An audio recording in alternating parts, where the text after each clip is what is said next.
వన మహోత్సవం కార్యక్రమంలో అధికారులపై స్పీకర్ అయ్యన్న పాత్రుడు ఆగ్రహం వ్యక్తం చేశారు. 5 నెలల్లో ఫారెస్ట్ అధికారులు 60 లక్షల మొక్కలు నాటారు అంటూ అభినందించిన కలెక్టర్ వ్యాఖ్యలను స్పీకర్ తప్పుపట్టారు. 60 లక్షల మొక్కలు ఎక్కడ నాటారో చూపెట్టాలి అన్నారు. నాటిన 60 లక్షల మొక్కల్లో ఎన్ని బతికాయో చెప్పాలని కోరారు. ఎన్ని మొక్కలు నాటారో సోషల్ ఆడిట్ ఉందా అంటూ ప్రశ్నించారు. ప్రచారాల కోసం తప్పుడు రిపోర్టులను చూపించవద్దని స్పీకర్ హితవు పలికారు. 60 లక్షల మొక్కలు నాటినట్లు నిరూపిస్తే రాజీనామా చేస్తారని ఛాలెంజ్ చేశారు స్పీకర్ అయ్యన్న పాత్రుడు.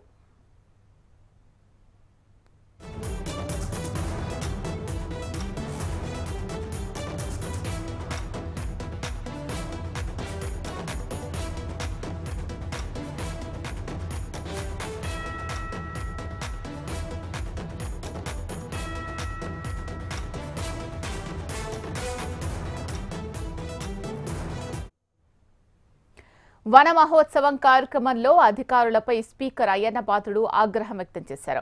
5 నెలల్లో ఫారెస్ట్ అధికారులు 60 లక్షల మొక్కలు నాటారు అంటూ అభినందించిన కలెక్టర్ వ్యాఖ్యలను స్పీకర్ తప్పుపట్టారు.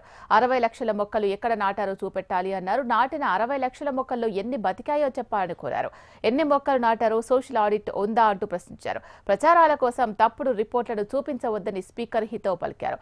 60 లక్షల మొక్కలు నాటినట్టు నిరూపిస్తే రాజీనామా చేస్తారని ఛాలెంజ్ చేశారు speaker Ayyanna Patrudu. Forest department nursery ఇందా చెప్తారు మేడం గారు స్పీచ్ లో ఈ 5 నెలల్లో 60 లక్షల మొక్కలు పెంచే ఉన్నారు మేడం. ఇంతకు స్పీచ్ లో విన్నాను. ఇది రికార్డు ఉందా? ఇంకా సో మీద 60 లక్షల మొక్కలు చూపించగలరు నాకు?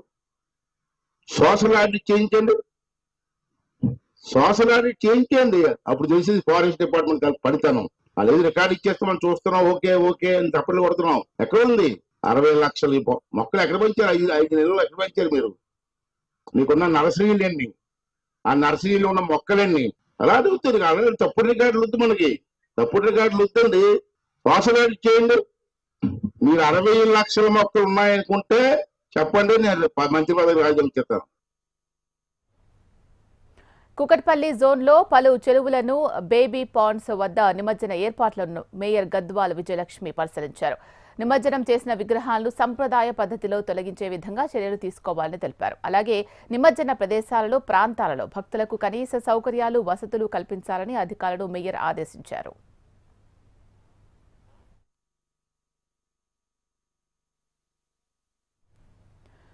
కుకట్పల్లి జోన్లో పలు చెరువులను బేబీ పాండ్స్ వద్ద నిమజ్జన ఏర్పాట్లను మేయర్ గద్వాల విజయలక్ష్మి పరిశీలించారు. నిమజ్జనం చేసిన విగ్రహాలను సంప్రదాయ పద్ధతిలో తొలగించే విధంగా చర్యలు తీసుకోవాలని తెలిపారు. అలాగే నిమజ్జన ప్రదేశాలలో ప్రాంతాలలో భక్తులకు కనీస సౌకర్యాలు వసతులు కల్పించాలని అధికారులను మేయర్ ఆదేశించారు.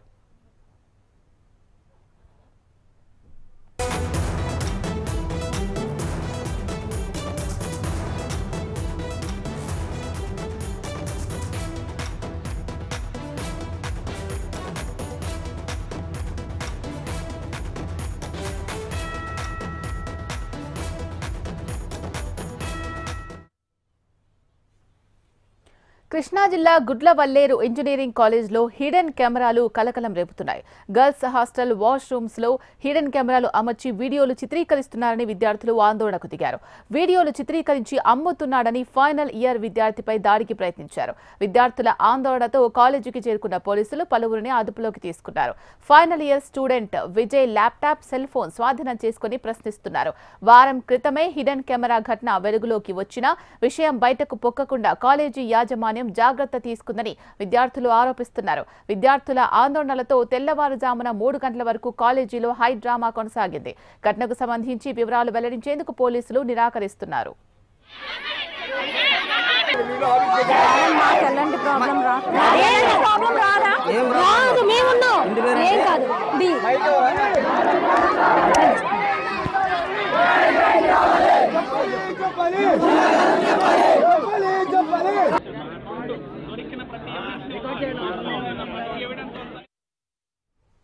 హిడెన్ కెమెరా ఘటనపై విచారణకు ఆదేశించారు. అధికారులను వివరాలు అడిగి తెలుసుకున్నారు. తప్పు చేశారని తేలితే కఠిన చర్యలు తీసుకోవాలని అధికారులను ఆదేశించారు లోకేష్. ఇలాంటి ఘటన పునరావృతం కాకుండా చూడాలి అన్నారు మంత్రి లోకేష్. ఆడపిల్లకి న్యాయం ఎక్కడుందన్నా? వారం నుంచి జరుగుతుంది ఇది. ఆడపిల్లలు చెప్తే బెదిరిస్తారు. వార్డెన్లు కానీ ఎవరైతే ఉన్నారు ఇక్కడ అబ్బాయి అమ్మాయి ఆడపిల్లలు బెదిరిస్తారు. ఇది నిజం బయటికి చెప్తే ఊరుకోమంటున్నారు. ఎక్కడుంది ఇక్కడ న్యాయం ఆడపిల్లలకి? కిలోమీటర్ దూరంలో హాస్టల్ ఉంది. లోపల అరుస్తూ బయటకు కూడా వెళ్ళిపోతారు. లోపలికి ఎక్కడ కట్టారు ఈ హాస్టల్? ఎవరైనా చెప్తే బెదిరిస్తారు. బయటకు వాళ్ళు వస్తే ఊరుకోని అంటున్నారు. కానీ ఆడపిల్లకి రెస్ట్ ఎక్కడ ఉందన్నా? ఆడపిల్లకి రెస్ట్ కావాలి. ఈ వైన్ టెస్ట్ ఆడపిల్లకి న్యాయం కావాలి. మేము నిన్న 5 గంటలకి కంప్లైంట్ ఇస్తే కానీ ఇంకా మాకు తెలియదు అంటున్నారు. ఏంటంటే రాత్రికి ఎలా ప్రూవ్ చేస్తారు ఫేక్ న్యూస్ అని? రాత్రి నిన్న 1 మంత్ అడిగారు ఇన్వెస్టిగేషన్ కి. మరి రాత్రి ఫేక్ న్యూస్ ఎలా ప్రూవ్ చేస్తారు? అమ్మాయి వాళ్ళు పిలిపించండి, వాళ్ళు పిలిచి మా ముందు దగ్గర చూపించండి. మమ్మల్ని కేసు తప్పంటే మా మీద రివర్స్ కేసు పెడతారండి. ఎలా పెడతారు మా మీద కేసు? మేమేం చేసాం మా మీద పెడతారు. ఏపీకి వాతావరణ శాఖ హెచ్చరిక జారీ చేసింది. బంగాళాఖాతంలో ఏర్పడ్డ అల్పపీడన ప్రభావంతో భారీ నుంచి అతి భారీ వర్షాలు కురుస్తాయని వాతావరణ శాఖ అధికారులు ప్రకటించారు. కోస్తాంధ్ర, ఒడిశా, తెలంగాణలో భారీ వర్షాలు, కొన్ని చోట్ల అతి భారీ వర్షాలు పడతాయని వాతావరణ శాఖ తెలిపింది. దీనిపై మరింత సమాచారం మా విశాఖ ప్రతినిధి అనురాధ అందిస్తారు. బంగాళాఖాతంలో ప్రస్తుతం అల్పపీడనం కొనసాగుతూ ఉంది. ఈ అల్పపీడనం ఆదివారం నాటికి వాయుగుండంగా మారే అవకాశం ఉందని వాతావరణ శాఖ అంచనా వేస్తుంది. ఈ నేపథ్యంలో ప్రస్తుతం ఇక్కడ ఉత్తర కోస్తా ఆంధ్ర అంతా కూడా విస్తారంగా వర్షాలు కురుస్తున్నాయి. ఉత్తర కోస్తా ఆంధ్రతో పాటు మరి రాయలసీమ వైపు కూడా ఒక మోస్తరు వర్షం కురిసే అవకాశం ఉందని వాతావరణ శాఖ అంచనా వేస్తుంది. ముఖ్యంగా ఉత్తరాంధ్ర తీర ప్రాంతాలన్నీ కూడా అలజడిగా ఉంటాయని వాతావరణ శాఖ అంచనాలు వేసిన నేపథ్యంలో మత్స్యకారులకి కూడా హెచ్చరికలు జారీ చేశారు. అయితే ప్రస్తుతం అల్పపీడనం దాదాపుగా ఉత్తర కోస్తా ఆంధ్ర నుంచి దక్షిణ ఒడిశా వరకు కూడా కదులుతూ ఉంది. ఇది వాయుగుండంగా మారితే గనక ఉత్తరాంధ్రతో పాటు ఒడిశా తీర ప్రాంతాల దగ్గర తీరం దాటే అవకాశం ఉంటుంది. అక్కడ ఆయా తీర ప్రాంతాల మీద ఎక్కువగా ప్రభావం చూపించే అవకాశం ఉంటుందని వాతావరణ శాఖ అంచనాలు వేసింది.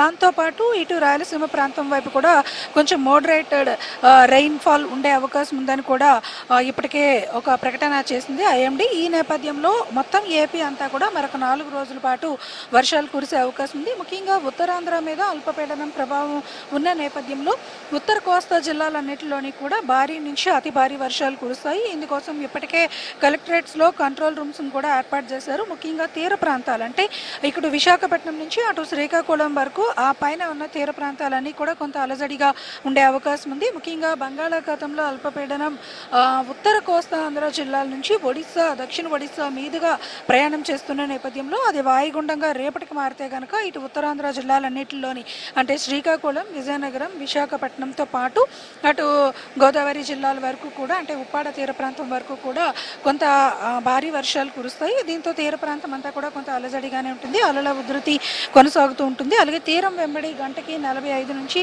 55 కిలోమీటర్ల వేగంతో గాలులు వీచే అవకాశం ఉందని కూడా వాతావరణ శాఖ వెదర్ రిపోర్ట్ని ఇచ్చిన నేపథ్యంలో ఇక్కడున్న తీర ప్రాంతాల్లో ఉన్న మత్స్యకారులందరికీ కూడా హెచ్చరికలు జారీ చేశారు. ఎవరైనా కూడా దక్షిణ ఒడిశా తీరం వైపుకి ఇప్పటికే వెళ్ళుంటే కనుక వాళ్ళంతా కూడా తీర ప్రాంతంకి షెల్టర్ జోన్స్కి చేరుకోవాలి. అంటే రేపు సాయంత్రం లోపు మరి భారీ వర్షాలు కురిసే అవకాశం ఉంది కాబట్టి షెల్టర్ జోన్స్కి వెళ్ళడం మంచిది అని చెప్పి ఒక హెచ్చరికలు అయితే జారీ చేశారు. మరోవైపు చూస్తే కనుక 4 రోజుల పాటు ఇటు ఏపీలో అటు తెలంగాణలోని కూడా విస్తారంగా వర్షాలు కురిసే అవకాశం ఉంది. ముఖ్యంగా ఏపీలో ఒక 4 జిల్లాలకి అంటే ఉత్తరాంధ్ర, కోస్తా ఆంధ్ర జిల్లాలన్నింటిలోని కూడా ఎల్లో అలర్ట్స్ ఇవ్వడం జరిగింది. అలాగే తెలంగాణ వైపు కూడా కొన్ని జిల్లాల్లో భారీ వర్షాలు కురిసే అవకాశం ఉంది.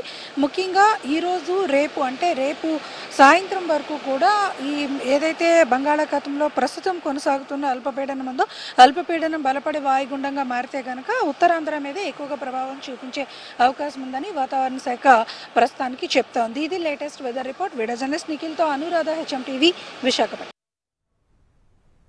ఇవి ఇప్పటివరకున్న అప్డేట్స్. చూస్తూనే ఉండండి HMTV. వార్త ఆగదు, నిజం దాగదు.